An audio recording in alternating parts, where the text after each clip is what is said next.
Hi, it's Amanda, and I just wanted to come to you real quick briefly on a topic that was pulling at me and really, really tugging at me. And it's this topic of God will restore. I don't know who this is for, but it's definitely for somebody. Whatever you may be going through, whatever hardships you may be experiencing at this particular time, you need to understand, know, and meditate upon this.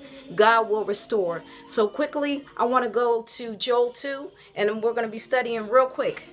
Joel 2, starting at verse 21, and I'm going to read down to verse 27. Fear not, O land, be glad and rejoice, for the Lord will do great things. Be not afraid, you beasts of the field, for the pastures of the wilderness do spring. For the tree bears her fruit, the fig tree and the vine do yield their strength. Be glad then, you children of Zion, and rejoice in the Lord your God.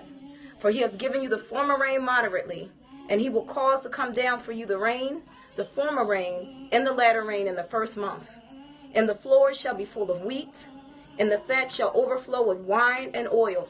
And I will restore to you the years that the locust has eaten, the cankerworm and the caterpillar, and the palmer worm, my great army which I sent among you.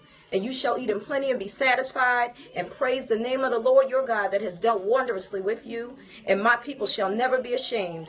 And you shall know that I am in the midst of Israel, and that I am the Lord your God, and none else, and my people shall never be ashamed. Isn't that encouraging to know that not only will God's people not be ashamed, but God will restore? I'm going to say that again. Isn't that good to know? That not only will God's people never be ashamed, but God will restore. He is not the author of confusion. He wishes that none shall perish. He says in his word, God says in his word, whosoever shall call on the name of the Lord our God shall be saved. All over the world, people are crying out.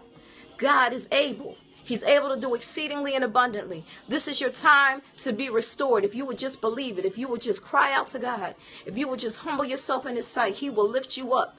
Again, I don't know who that's for, but expect that manifestation. Expect that restoration and that restitution. Why? Because vengeance belongs to the Lord. He will repay. He will fight your battles.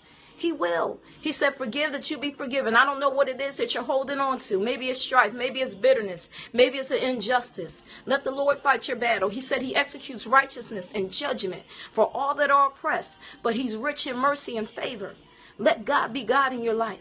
I'm not here to preach. I'm not here to counsel, but I just wanted to encourage that one, that two, maybe that few. Maybe on the other side of the world, maybe in my neck of the woods. It doesn't matter. God is the same God that loves all. And I'm here to let you know that God will restore. Don't let your expectation be on your family or relatives. That's good. God uses people to bless us and for us to bless others. But God will restore. He's the one whose eye is in every place, beholding the good and the evil. He's the one that says, when the enemy shall come in like a flood, the Spirit of the Lord lifts up a standard. Let God restore. And Jeremiah 17:7, the Bible even encourages us. Blessed is the man that trusts in the Lord, whose hope the Lord is. People can't do but so much, but God is unlimited. Is there anything too hard for God? With God, all things are possible to them that believe. If you would just tug at that thing, if you would just meditate upon that thing, according to your faith, be it unto you. Well, I hope that was able to encourage somebody.